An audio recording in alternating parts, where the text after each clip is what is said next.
Yeah, no, what I'm saying. Yes. Preparing.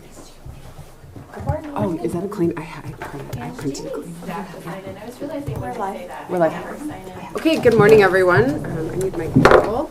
I will call the meeting to order. Please stand for the Pledge of Allegiance. Pledge allegiance to the flag of the United States of America and to the republic for which it stands, one nation, under God, indivisible, with liberty and justice for all. All right. Good morning, everyone. Please, if you haven't already, this is number 3, make sure you sign in at the sign-in sheet at the back of the room. If you come up to the podium, please state and spell your name for the record. It's just for accuracy with the minutes. We will go ahead and start off with public comment for any subjects not on the agenda. Is there any public comment? Come on up, Dwight. Good morning, Dwight Thompson, DWIGHT, THOMPSON. Thank you for allowing me to come. I had talked to the commissioner, chairman, and she had asked me just to come and do this as a public comment. But what I'm here asking about, or would like to comment about, is Highway 12 287 north of the bridge crossing the river up to Winston. And I've been following this for a number of years, and I don't know if you saw the news segment on Channel 12 last week by Marion Davidson on the highway crashes along this section of highway, specifically at the Silos interchange. And she's put a great deal of time and effort also into researching these crashes and such. You know, the highway has changed a lot, as the county has, since COVID and influx of people moving in here. But I've been here about 14 years, and I've had, on occasion, some bad experiences there. One was about 15 years ago when I was heading home, heading north, and went to turn left to cross the highway. And I noticed the car coming up behind me was not slowing down. And when I realized she was going to hit me, I floored my car, which, you know, from a dead stop. And I don't know, I braced for impact, and I don't know how the heck she missed me. But she did. The semi behind her took the dish, and right past mile marker 73, there's a turnout for trucks or people to pull into. He hit that and bounced up, and of course I pulled over there, and we both asked each other if we were okay. But it was just my first real experience of the dangers of the highway there. Just recently, a few months ago, I lost a friend, a coworker at the clinic, who was killed at the Silos interchange. And about, I guess it was about 12 years ago, I did take it upon myself to contact the highway department, and was referred to that section of highway that is managed by the Butte Highway Division, not Helena. And basically was told that there's not enough fatalities on that stretch of highway. And this was before COVID and the influx. I mean, Friday night to Sunday, or Friday night and Sunday afternoon, that highway almost doubles in the amount of traffic going by. And as you know, the county roads, we have a new road in there, Alaska Way, and such. There's just a lot. On Marion's Davidson's report, the highway engineer had talked about changing that lane from the Silos north to Winston. And, you know, if we go south of town, we see the turn-in lanes that turn into pastures, nothing, you know, it's just empty pasture. And, you know, I guess I've told my kids, you know, if you're going to come up with a problem, you know, you need to bring me a solution too. So I hope I can do that the same for you this morning. And so from the highway north crossing the bridge up to mile marker 71, which is where the 4-lane highway becomes 4-lane again, there is 21 residential or business turnoffs off the highway, and there's 13 accesses either into state or just fields, whatever, actually paved off the highway, for a total of 34 accesses on that stretch of highway. North of the 4-lane to Winston, there is, what did I have here? I'm sorry. 13 total. And, some of those are just railroad accesses off the highway, but only 3 of those are accesses to either a business, which is a gravel pit, or 2 resident. One is a county road and another one's to a residential area. And so, on the news segment, the gentleman that was speaking from the highway department was saying that he had not heard from any government entity in Broadwater County. And I have a little issue with that because I'm not a government entity, but I've talked with commissioners. Well, Commissioner Randolph actually had told me that they had been talking with some people. So this threw up a red flag. I thought, maybe we need to talk about this type of thing, because I think it's been a concern amongst you guys and the public for some time, and somebody's not, the story gets kind of fragmented a little bit or so.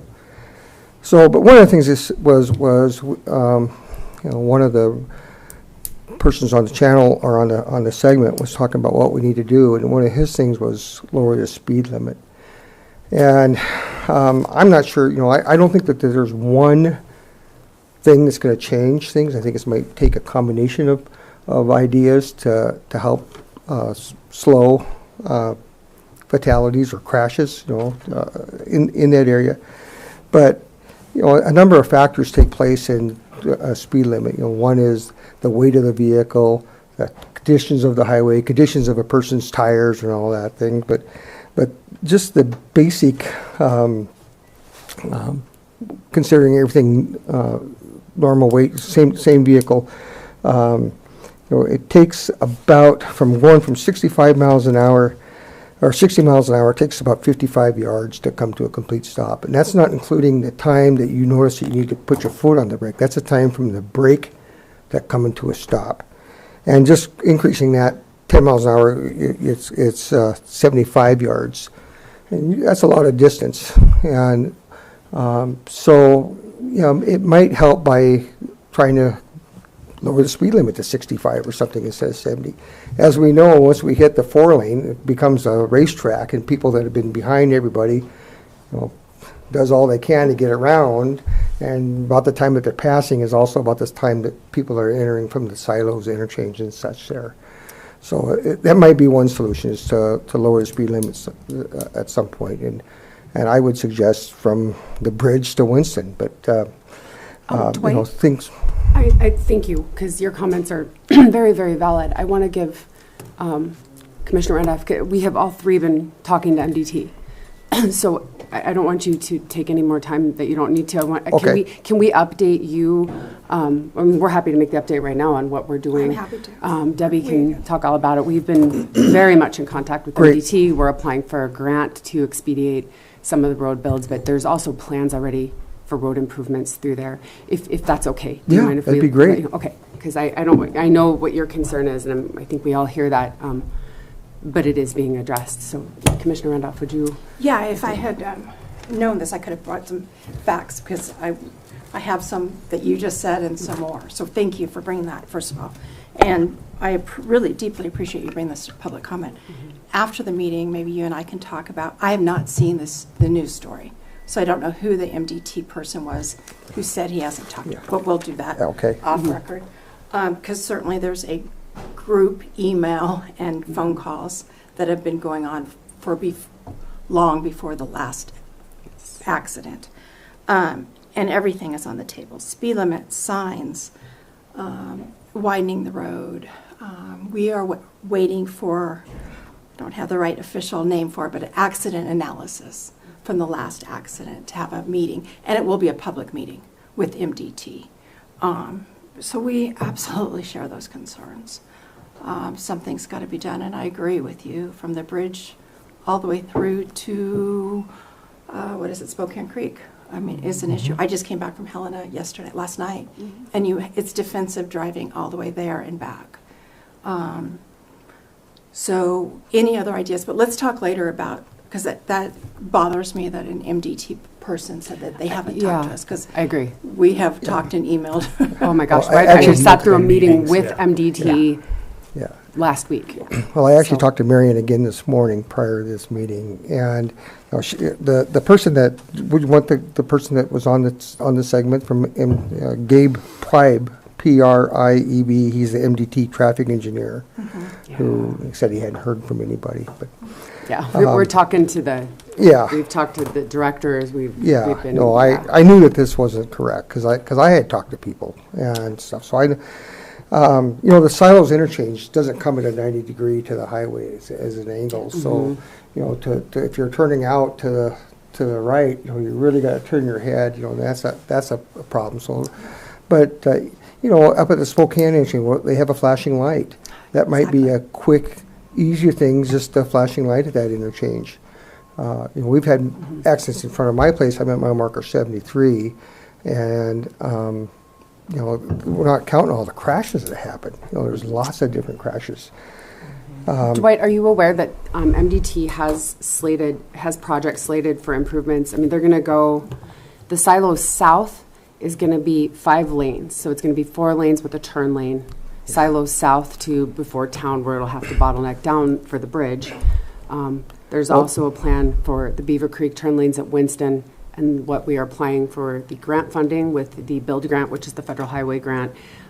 We are applying for that for the Winston North project up to the Spokane Creek, those lanes before Spokane Creek. And if we were to be awarded the grant, MDT would manage that, and that's going to be combined with the Beaver Creek turn lane project. Well, thank you for saying that, Yeah. because that's what was my understanding too. And from That's the news 2029, segment, by the way. this Mr. Pribe had talked about the project going north for 2029, going north of the Silos.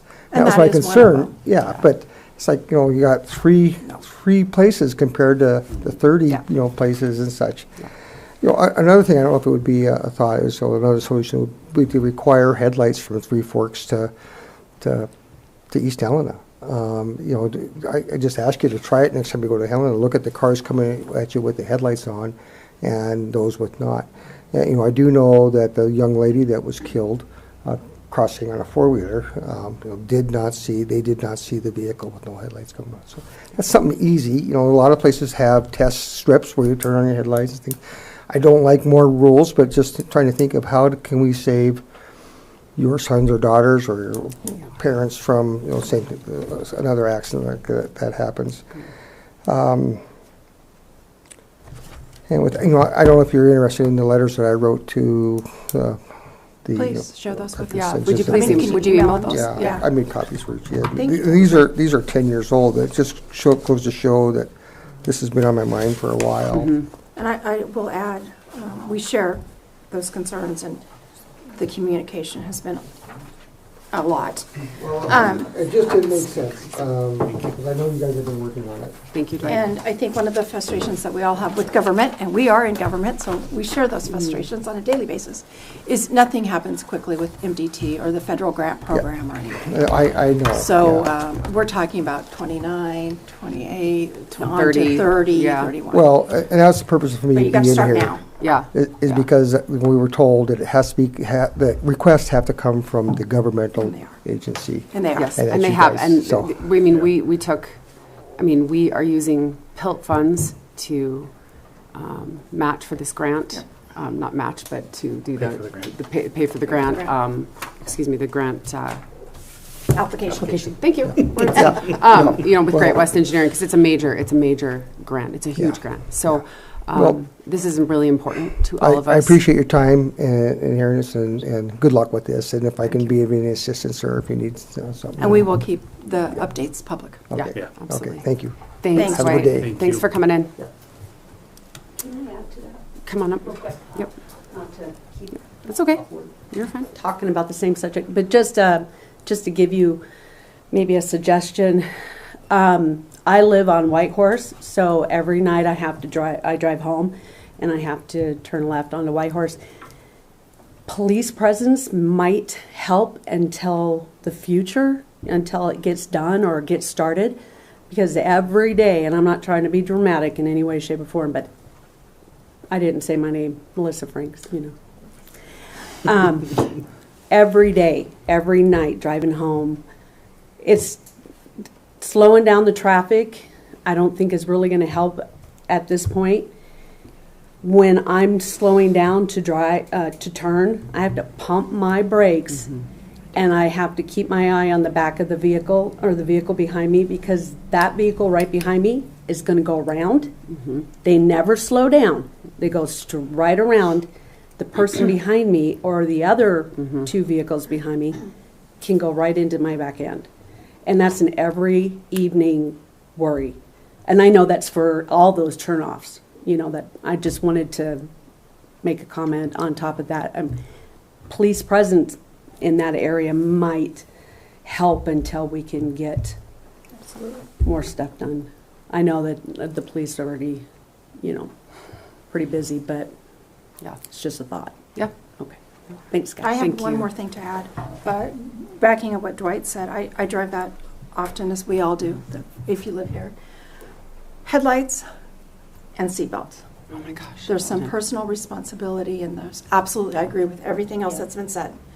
But I am surprised every time I drive to Helena. My lights are on all the time, but I'm also my blinker. I'm huge on my blinker. Oh, yeah. When Like I a mile pull into my before. driveway, Yeah. I turn it Yeah. on.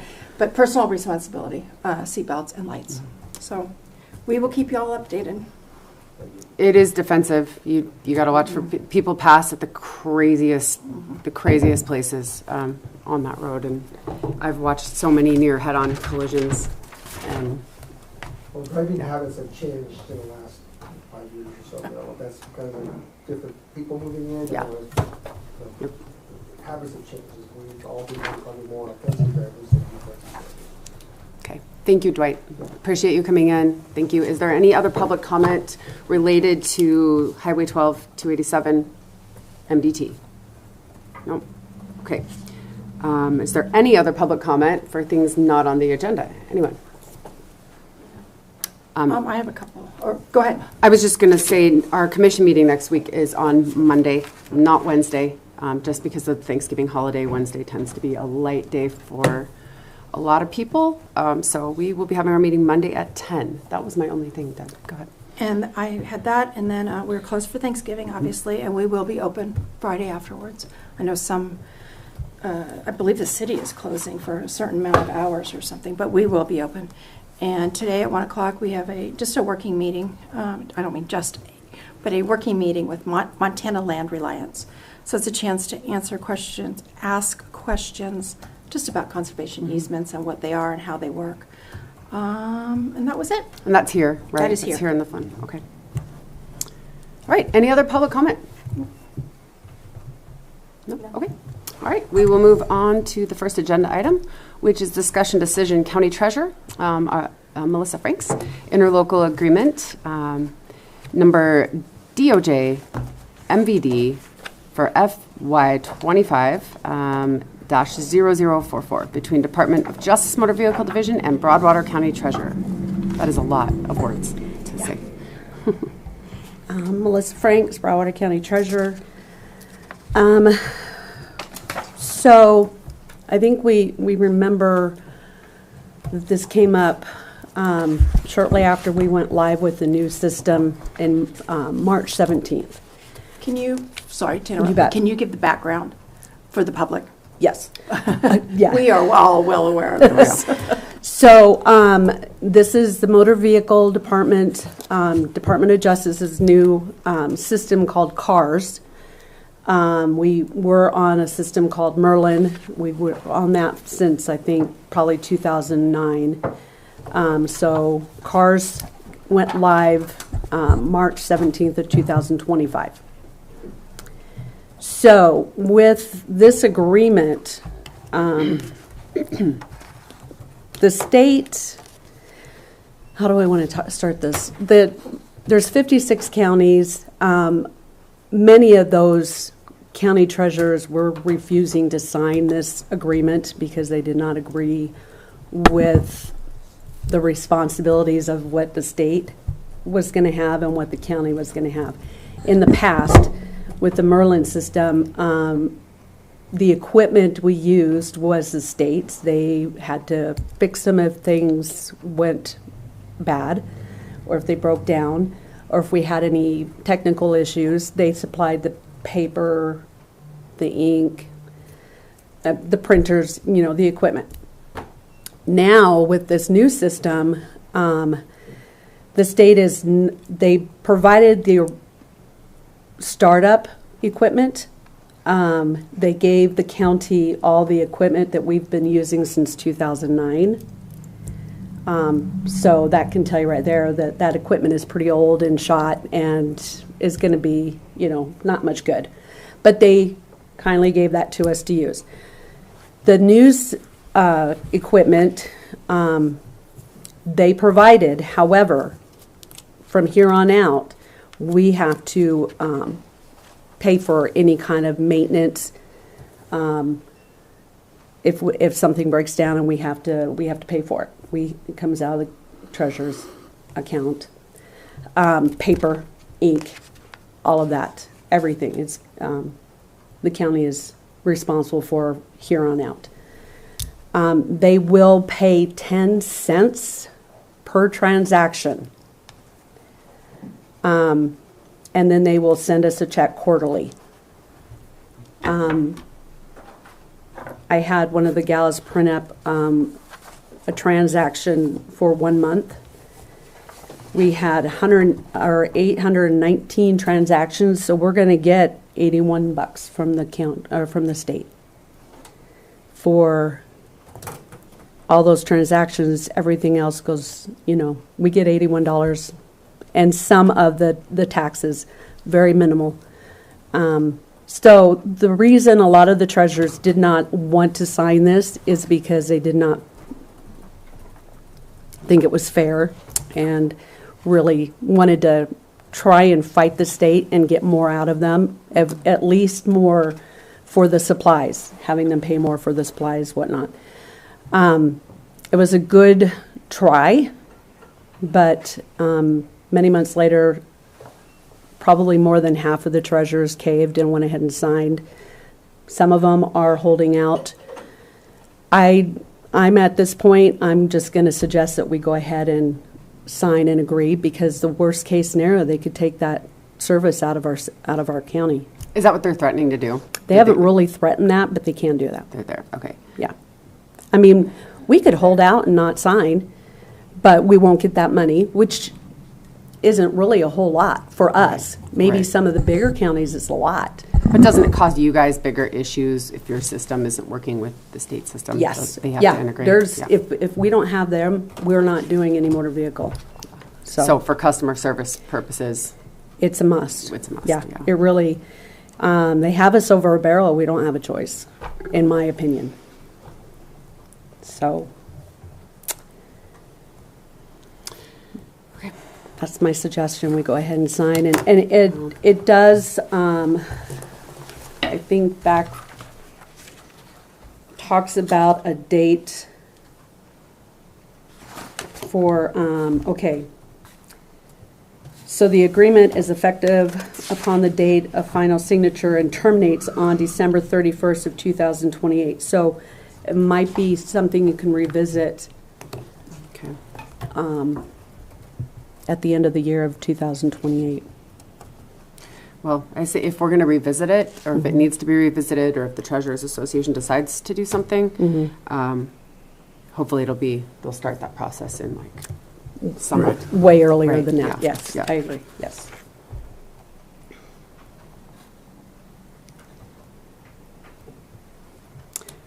Yeah, I guess from our perspective, we were taking our cues from you on this Oh, I one. know. And, Yep. I think you guys waited, but it didn't seem like We- anything really got rolling to. Well, they did, Good. the treasurers, Terry with Jefferson, she was kind of, I believe she's the president still, and of the association, and she and several others went to the state several times to talk with them.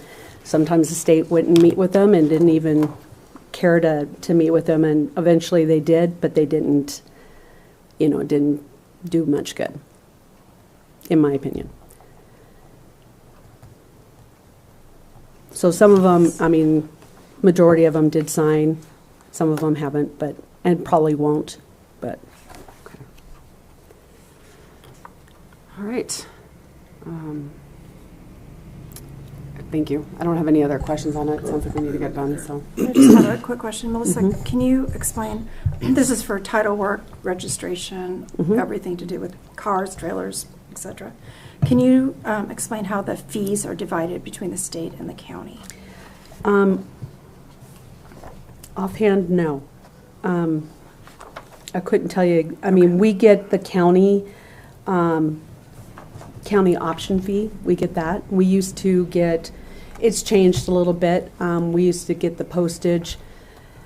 I think we still do get part of the postage, and we get the county option fee, but everything else goes to the state, which... What is the county option fee again? Sorry.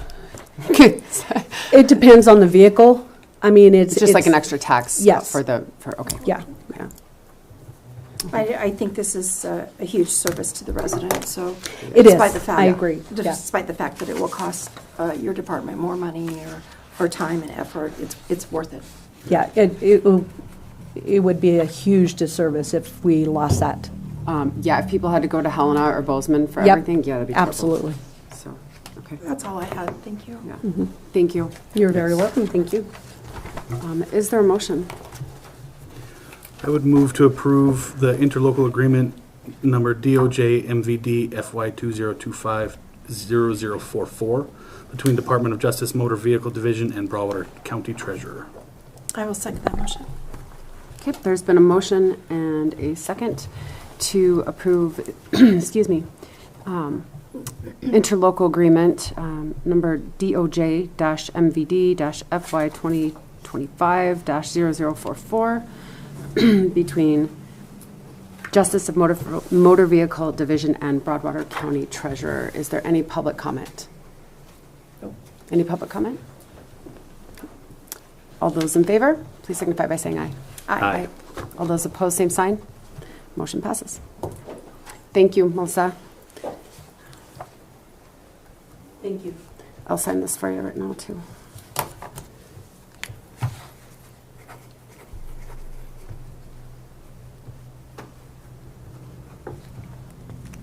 There you go.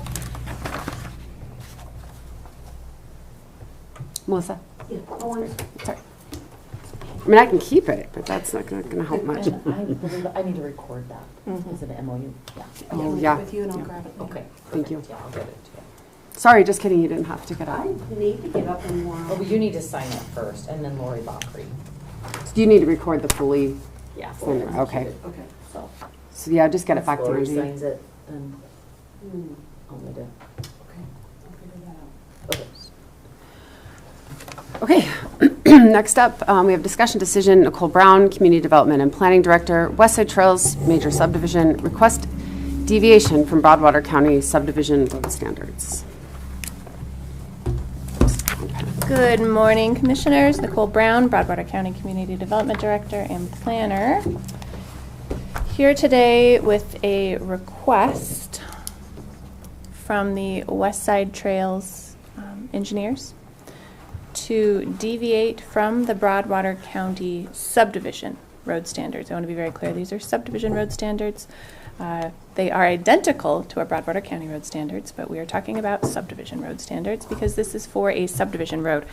This is for the subdivision road in Westside Trails Phase 3. Westside Trails Phase 3 has already received final plat approval, and that developer presented a subdivision improvements agreement that I will likely refer to as an SIA, Subdivision Improvements Agreement.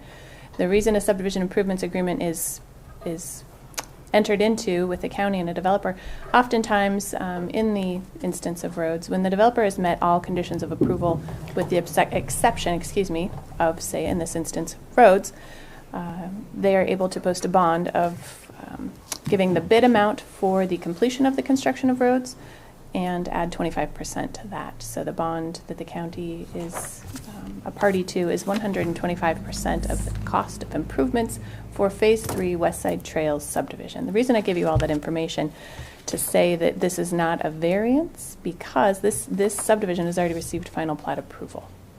So the request, you, I believe, are in receipt of the email from Mr. Glenn Clements, and I apologize, I do not know if I forwarded the email or simply the documents. Not the email, okay. I just have the document, just so you guys. Okay, perfect. If I may, it's a brief email, it's one page. I'm just going to read it into the record because I think it more eloquently explains and thoroughly explains the purpose of this request as opposed to me giving a summary. So, if I may. This is an email from Glenn Clements to myself. On behalf of the West Side Trails Major Subdivision, Allied Engineering respectfully requests a deviation from the Broadwater County road standards. This request arises from the contractor's difficulty in sourcing compliant 3/4-inch crushed top surfacing material needed to complete the roads in phases 3 and 4. While these interior roads are classified as public subdivision roads, they will be maintained by the subdivision's homeowners association, HOA, for the benefit of the residents. 2 potential material sources have been identified. However, neither fully meets the county's specification for % passing the number 200 sieve. Both materials, however, comply with the Montana Public Works MPW specification for 3/4-inch minus crushed base course, a widely used and accepted standard for finished gravel roads. For your review, we have attached gradation reports for both sources, along with the applicable Broadwater County and MPW specifications. And I'm sorry, I said MPU, MPW. And I do believe you have those specs in front of you. Is that correct? I think that was the information that was shared publicly and shared with you, commissioners. Under county standards, deviations may be granted when it is determined that the deviation will not be detrimental to the public health, safety, or general welfare, or injurious to other adjoining properties. The deviation will not cause a substantial increase in public costs. The deviation will not place the subdivision in nonconformance with any adopted zoning regulations, and due to the physical surrounding shape or topographical conditions of the property involved, strict compliance with the regulations will impose an undue hardship on the owner. Undue hardship does not include personal or financial hardship or any hardship that is self-imposed. In support of this request, the proposed deviation will not be detrimental to the public health, safety, or general welfare, or injurious to other adjoining properties. It is our understanding the same 3/4-inch material from the same source, AM Wells Pit, has been successfully used by Broadwater County for various applications, including in earlier phases of the subdivision, Phase 2, as previously approved by Broadwater County without any adverse effects. The deviation will not increase public costs, as the interior roads will be improved by the owner and will be maintained by the HOA. These roads primarily serve local residential traffic and are bordered by Interstate 90 to the south and Jefferson County to the west. The subdivision is not located within a zoning district, and therefore the deviation will not result in any zoning nonconformance. Strict compliance would impose an undue hardship on the owner, as no locally available 3/4-inch material meets the county's current specification. Allied Engineering supports the use of the available 3/4-inch minus crushed material for the finished gravel surface. The tested gradations meet the MPW specification of 2 to 10% passing the number 200 sieve. Broadwater County standard is 8 to 20%. However, material with more than 5% passing provides sufficient binder for a stable surface. Test results indicate 6.8% passing from the AM Wells Pit near Logan and 7.3% passing from the DLM Pit near Belgrade. We respectfully request that this item be placed on the next available county agenda for consideration. Thank you for your time and attention to this matter. Glenn Clements, Geological Engineer with Allied Engineering. All of that to say, the 2 pit locations that they have identified, they as in the West Side Trails contractors, developers, engineers, are the AM Wells Pit at 6.8% passing and the DLM Pit at 7.3% passing. And as noted, our Broadwater County subdivision road standards state 8% is the minimum. So these 2 pits are at 6.8% and 7.3%. Our minimum is 8%. The reason that you have this before you today, again, is because this subdivision has received final plat approval. This request was placed before TJ Gravely, our Broadwater County Public Works Director, who I have asked to be here today to speak on this topic, as he is the county's subject matter expert on roads. I certainly am not, nor do I want to portray that. So all of that to say, the specifications as they are written in our county subdivision regulations, it is not up to staff to make the determination, especially since these are subdivision roads and not county roads. It is not up to staff to make the determination that this would be acceptable. It would be up to the governing body, I believe, to make that determination.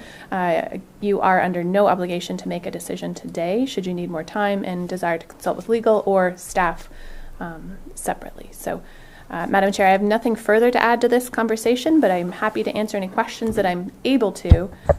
And again, I know TJ Gravely is here to answer specific questions as to the road and the construction of the road. Okay. Thank you. You're welcome. Did either of you have questions for Nicole? I don't believe so. Not at this time. Debbie, did you have any Not, questions? not for- right now. Okay. All right. Thank you, ma'am. Madam Chair, I'm going to take a seat and Yes. obviously allow others to speak. TJ, why don't you come on up, because I think most of the questions we have will be in your wheelhouse. Good morning, Commissioners. TJ Gravely, Gravely, Public Works Director. What can I do for you? Okay. So we're asking for a deviation. What's the level of concern on this? I have to ask, because if anyone from the public or other developers are watching, paying attention, which they will be, are we setting a precedent? What are we doing? Can you explain this situation a little more? Level of concern with myself, as say that this was a county road, I would have concerns with it being low because of the plastics passing the 200 sieve. With it being in an interior road in a subdivision, I do not, because the speed is low. With that being said, I did call Matt Olberg, who is LTAP. We differ on this. He said, do not change it on county roads. He said subdivisions is a little bit different. There is room for error. I believe it was phase 2, Nicole, that we put this gravel on to begin with. Probably 2-3 years ago, I believe. If this is going to be paved, I think it would be fine. You're talking 700ths out of one pit. I think that is the Spanish Peaks pit. 1.2 out of the AM Wells pit. The AM Wells pit, I believe, is the one that was used previously.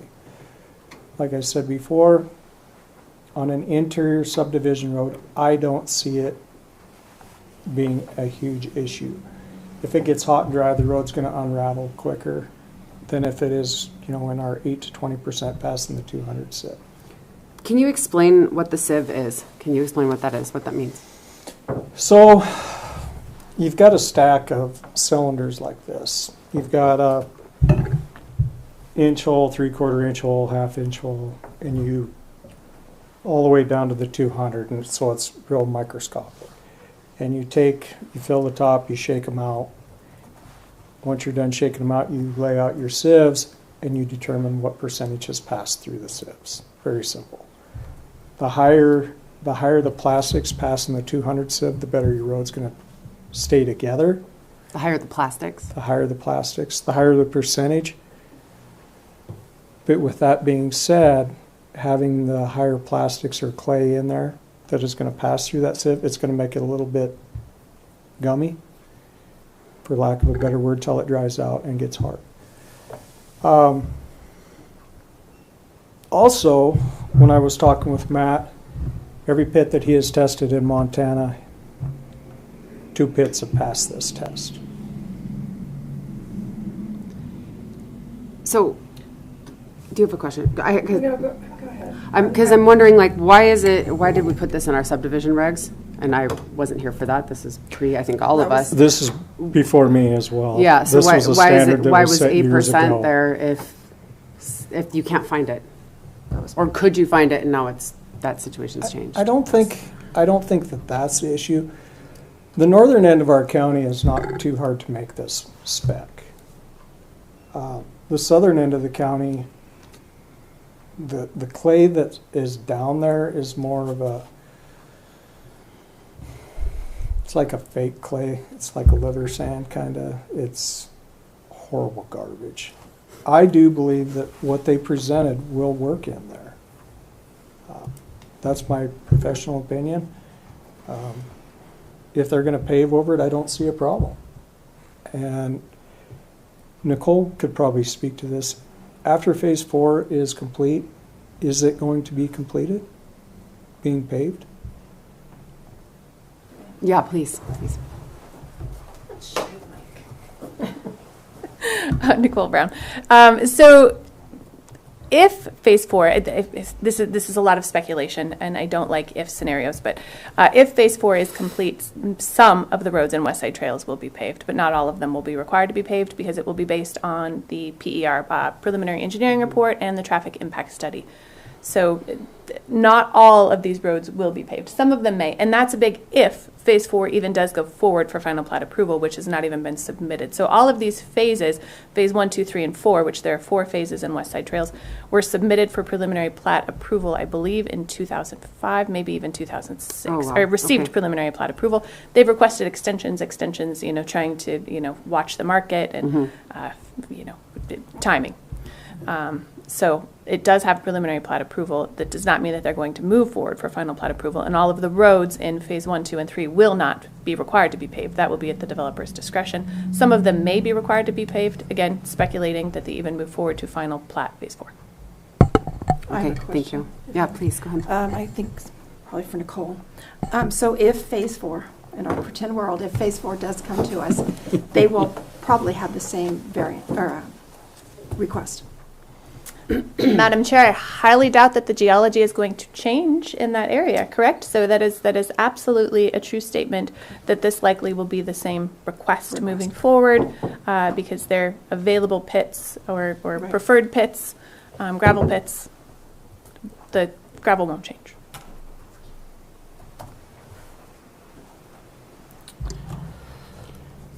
TJ, did you say that,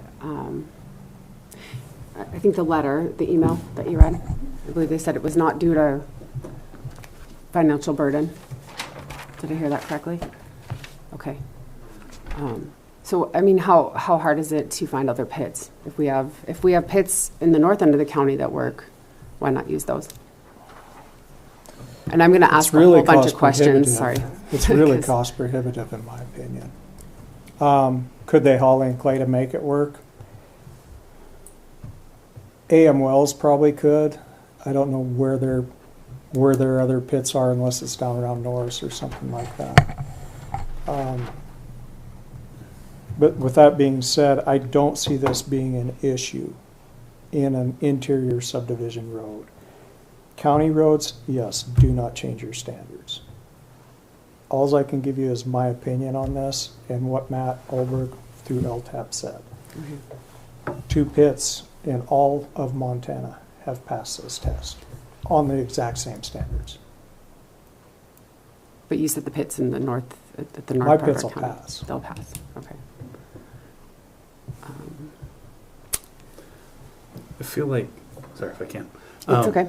I'm thinking, If I think there's I'm only thinking the 2 same thing pits you that are. have passed, I feel like this variance is going to be coming across That's my A point. lot. a lot. yeah, Correct. With any future development. Right. I mean, not any, but most future development. I would agree with that comment, yes. Yeah.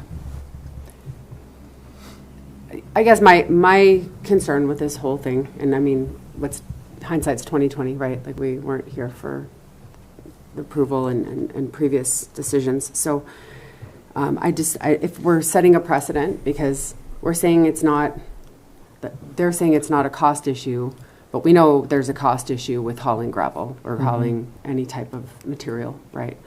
Because if it's not a cost issue, then what is it? So I suspect that you will see future developers asking for the same thing. So is this something we need to revisit? If there really is a lack of satisfactory material, is this something we need to visit at a broader level with our regs? With your subdivision regs? Yeah. Absolutely. Okay. Okay, so that was going to be my question leading up to this, because I think if we're saying, 6.8, right? 6.8 is actually sufficient for an interior subdivision road, not for a county road, but 6.8% is actually sufficient for that. It'll hold up at the level needed, and we know that this is going to be an ongoing request, then I think we need to look at our regulations. I know that they're wanting to get the gravel down right now. Today'd be a perfect day to be doing this with it being wet. The wetter that stuff is, the better it's going to lay down for them. If they're rolling it, great. It's going to pack down, freeze, and it's going to hold together. Will there be some fluff that rolls off? Absolutely. That's going to happen with any road. And the maintenance on these roads are with the road maintenance agreements within the subdivisions, right? I believe so. I know it's not my jurisdiction. Okay. I can see more people asking for this. Obviously, every decision we make, it's looked at moving forward by developers. So I think it's important that we are consistent in what we're asking of people. Mhm. If we're asking for something pie in the sky, that's not realistic, then we need to look at our policy. But I also don't want to change something that's going to be damaging or I think if you got fall on the your- people who own the properties there. I think, in my opinion, if you go much lower on the 200 sieve than probably 6, you're going to get yourself into a pickle. It's not going to hold the road together. So you said the DM pit was 7.3, correct? Did The Spanish Peak one? I guess, yeah. So DM. Yeah. Spanish Peak was 7.3. So why not use the higher pit, the higher percentage? Why not use that pit? That's a higher percentage? Or would they be hauling from both? I believe. Oh, Let come me on up. refer. Perfect. Come on up. I'm Keurig Maddox, KURIK-MATTICS. I do work for DLM Contracting. We are the contractor out there. The reason 2 was submitted is AM Wells is the closer pit, and they do not have enough material to supply this whole subdivision. So the remaining quantity would be supplemented out of the Spanish Peaks pit, which is ran and operated by us. But to answer your question of using everything from the Spanish Peaks pit, it adds about an hour's worth of truck time on each load. Difference between the 2 pits. Okay, thank you.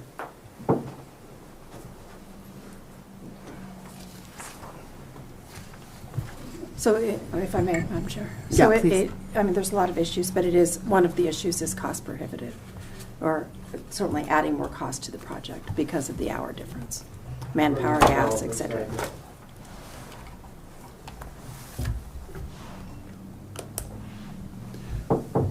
Go ahead. Where is the Spanish Peaks pit located? The Spanish Peaks pit is located in Belgrade on Alaska Lane. So it's just south of the Knife River pit and just north of the TMC pit. And AM Wells is in Norris, or that's the one The AM Wells pit is on Frontage Road, just east of Three Forks.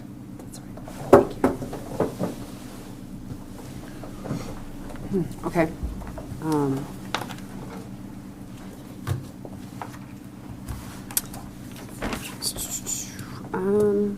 Do you guys have anything else?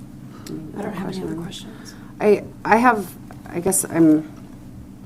don't feel ready to make a decision on this today. I feel like I want to talk. I have more questions for you, just on some things, and then, I don't know. I don't feel, do you guys, do you feel like you're ready to make a decision? I personally don't. I think there's a path forward, and I think if you, we're going to rely on you for telling us whether it's going to work or not. That's outside of my wheelhouse. My big question is what needs to be done on our end to get it approved. Yeah. I want to feel good. If we're approving something like this, this is going to come back. And I understand you're saying like, oh, it's like this much, right? It's like this much difference. Still a difference, still a deviation from what's in our regs. And again, setting a precedent, and I'd like to be consistent and know what we're doing and what we're changing, and what we're approving moving forward. And again, I kind of have a hiccup with, it's not due to cost. We're not asking for this variance for cost purposes. Well, then come up to the pits up here and get the stuff that's good. I'm not going to let him hit my pit. Okay, well, whatever you have access to. That's my pit. Okay, that's your pit. All right, fair, but just You say, don't play well with others? AM Wells does have another pit on the flats. yeah, or get it from a different pit. I realize it's again, it's cost prohibitive. It probably takes more time. Understood all this. When do you guys plan on, are you guys reviewing the subdivision standards? Yeah, actually, we have it Monday. coming up. Yeah, Monday. We have it coming up. Monday is, we're doing a hearing that day. Are we making decisions that day, or do we have more time to make decisions? Thank you, Nicole. Madam Chair, you have a public hearing at 10 a.m. on Monday, the 24th. You have a discussion decision scheduled directly after that, but you are under no obligation to make a decision. Okay. So that would help moving forward. It would not help in this instance Right. because they are still under the 2004 regulations. So, but yes, to answer that question, public hearing and Okay. your ability to make a decision on Monday. Okay.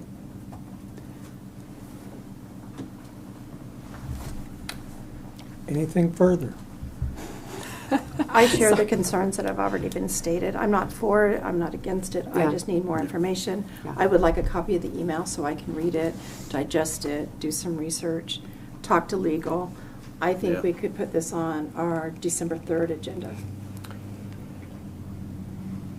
Okay. I don't have a dog in the fight, obviously. But if one of the commissioners would like to go for a ride one of these days, I would gladly take them on phase 2 I'd do that. Yeah, I mean, to see what's down there right now. Or Sure. you can take all three of us separately, because we can't be in the same Same vehicle. vehicle together. One can ride in the back. Not it. Super efficient, talking about efficiency. Yeah, I have a few more questions. I mean, I would even say we could, I know our agenda's already in, but I would say we could even put it on the agenda to discuss more next week. I just need a couple days to kind of process,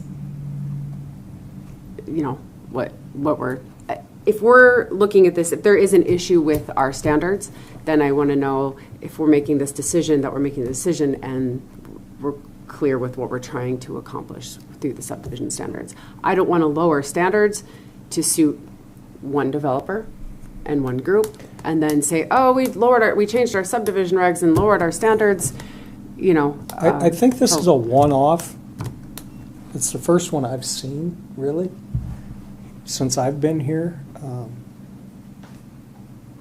Not to say that couldn't change, but I do believe that this is kind of a one-off. As you guys know, that southern end is developing much more rapid than it is up here. Yeah. So will you see this again? 100% you will. Yeah. So Go ahead. I have a question for Director Brown. If Monday, the 24th, we change regs or whatever, this would not go under those regs, is that correct? That is correct. So even a change, But we'd feel better about making the change knowing that we've adjusted subdivision regs. Potentially. If that's potentially, Potentially. if that's the way we go. I just want to be clear on that, so everybody understands. Yes. Sorry, you weren't asking me and I just jumped right on in there and answered. Just for my curiosity, why, if we change the regs, say on Monday, would this not fall under that? That's for Director Brown. Because this subdivision was submitted under I believe it was either the 2000 or the 2006 subdivision regulations. And so they are held to that for both good and bad, if you will. Any changes that happen that would benefit the developers, they don't get to take part in that development because they are stuck to those regulations that were in effect at time of approval. Does that answer your question? Yep, that makes sense. It just would assist the commissioners in lending a little more context to their decision moving forward. So. Yes. Okay. We're looking at the long game because you aren't going to be the only developers asking for changes and adjustments and different things. So in the interest of being consistent and while still maintaining good road standards, it helps for us we have to look at that full picture. Did either of you have anything else you wanted to add on this one? I don't. I don't think so at this time. I think just getting a few questions answered Okay. Yeah. after. I think we could put this on the agenda for next week. Would you both be agreeable to that? I'm fine with that. I think that would be enough time to get my head wrapped around a solution. Yeah. So, I will try. So, yeah, let's put it on there. I'm not going to guarantee I'm ready for it.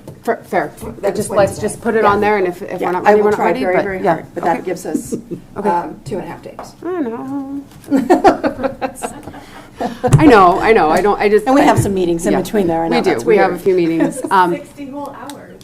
So God, when you guys put it that way, come on, jeez. I have no life, but come on. No, jeez. I would like to. I think we can have the discussion. Let's put it on the agenda. If we aren't ready for a decision, we don't make a decision. Fair. And at least it's on there and can be discussed. Yep. And if we're ready, we're ready. That's fair. Thank you for this, Commissioners. Thank you. Thank you. And thank you both Yeah, for thank coming. you so I'm assuming much. you're here for West Side Trails too? Yeah, I'm sorry. My name's Glenn Clements. I'm the one that wrote the email. I work for Allied Engineering. Okay. And yeah, I am just here to answer questions or, I guess one thing I would like to say is we did have a third-party tester go and sample both pits again since I sent that email. And I do have some updated gradations. Okay. And the AM Wells pit with the new gradation is actually 8.5%. So it does just barely pass the Broadwater County spec. Oh. And then the DLM pit came back at 7.9%. But as TJ was pointing out, both of those still do not meet the plasticity index requirement, which there's a minimum 3% or a plasticity index of 3%. And so it still does not meet the spec because of that plasticity. There is no plasticity, zero plasticity, and the minimum is 3. So Could you email that update to Nicole and she Yes. can pass that on I have to some us? copies here if you guys would like That'd to be great, look too. at it right now. I Yeah. did actually make some copies of, if I may approach. Yes, please. This is the most recent gradation Here, I'll hand that results down to you guys. from Western Materials. Western actually went out and sampled. Why was it so different? Oh, Um, sorry, and I shouldn't be asking you why you're standing up here. One more, please. Thank you. I sent it down. Just as you are mining gravel, there's various layers of sand, and so it's just the variability of the material, and also possibly sampling methods, depending on where you take the sample from. If you take it from a pile that has been dropped from a conveyor belt or something, there's a tendency for some of that material to naturally separate out. So depending on where you grab your sample from the pile, that could affect results. Say you took the sample as it was coming off the conveyor belt, that would probably be a more representative sample. So depending on how you sample it and also just the variability of the material. Thank you so much. Yeah, that helps. Okay, so the sieve, am I saying this right? 'Cause Yes. I am not a road Yeah, person. it's a and sieve, just like God you love would use for in your looking at these kitchen. numbers all day. Yeah, so the sieve is higher in the updated, right? But the plasticity is low. The plasticity is the same. They were It's all the same, zero. excuse me. Yes, they were Okay. all no plasticity.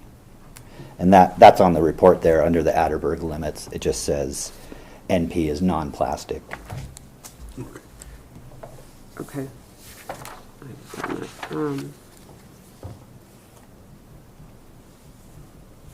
And if you have any other questions about that, I actually performed these tests myself in our lab. I didn't do these ones. We had a third party, but I am very familiar with these tests. If Okay. you have any questions about them. Okay. Yeah, if you would still shoot Yeah, an email absolutely. to Nicole, that would be great. So we just have that, and Absolutely. like I said, we'll put it on the agenda for next week. Okay. Thank you for coming in. Thank you, guys. Yes, thank you. Thank both of you for your time Yeah, and driving. thank you for coming. I know you guys are busy. All right. Director Brown, thank you for your information. Is there anything else you would like to add? No, ma'am. Do you have a rough estimate of time just for these gentlemen's consideration if they were to come on Monday? I know the agenda for Monday is already set. Just prior to their departure, so they have an idea. And not that you are obligated to attend on Monday. Again, these are live streamed. You're able to call in, but certainly your You can input is email valuable. in during the meeting too. You can send an email directly that Daleen is always checking for comment. So if it's easier, and you don't have to be here in person. Or call. Oh, you're right. Or call in as well. Yeah.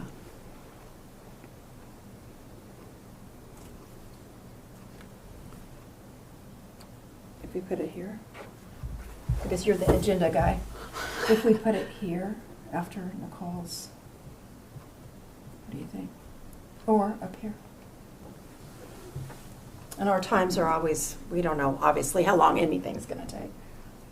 Yeah, it's an estimate. I don't think either one. The hard part is we don't know how long the Right. public hearing or the subdivision regs are going to be. So, But but no need them sitting through yeah, this. no, exactly. I'd Right? say put it at the After the regs. Yeah. After the regs. So we'll do So hearing, discussion. hearing and then discussion. So maybe 10:15. 10:15. Yeah. Okay. Obviously, it depends on public comment and everything that you all watch. But Yep. we won't make you sit through other things that have nothing to do with you, unless you want to. You can welcome to stay. Yeah, it's so fascinating. If you guys have questions or need specifics on how to email in to make comment, or if you want to call in, will you please let Nicole know, and she can get you that information. Okay, thank you. Thank you Thank so you both. much. Thank you. TJ, thank you. Thank you, guys. So after public hearing and After that the agenda subdivision item? regs, yeah. Okay, Yeah, because we can't move the public hearing because it's Right. noticed. right. And after,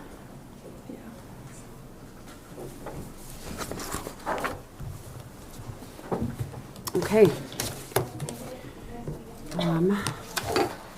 We can go ahead and move on to our consent agenda.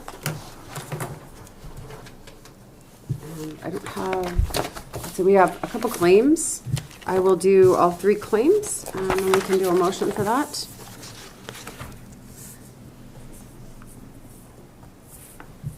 Okay, the first claim is for $31,299.15.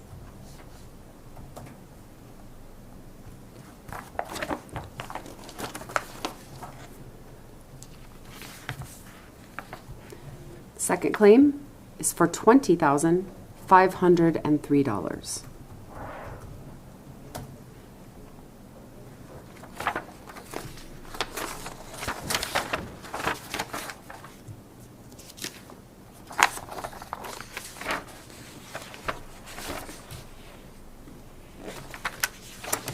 The last claim is for $292,408.19.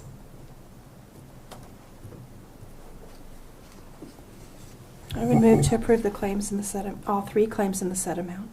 I will second that. Okay, there's been a motion and a second to approve all claims for the set amounts. Is there any public comment? Okay. Hearing none, all those in favor, please signify by saying aye. Aye. All those opposed, same sign. Motion passes.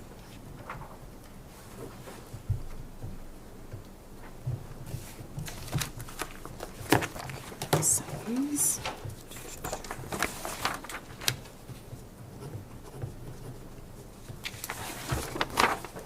Oh, no. You need a stamp.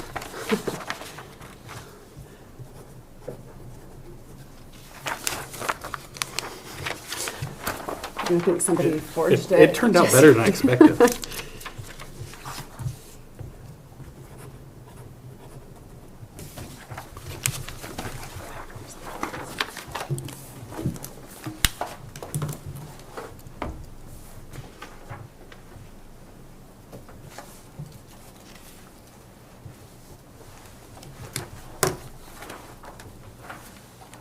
That is it. I don't have anything else. Does anyone have any other public comment? Any thoughts? I don't. I don't either. Commission meeting next week is Monday at 10. Monday at 10. Okay, wonderful. We will adjourn. Oops.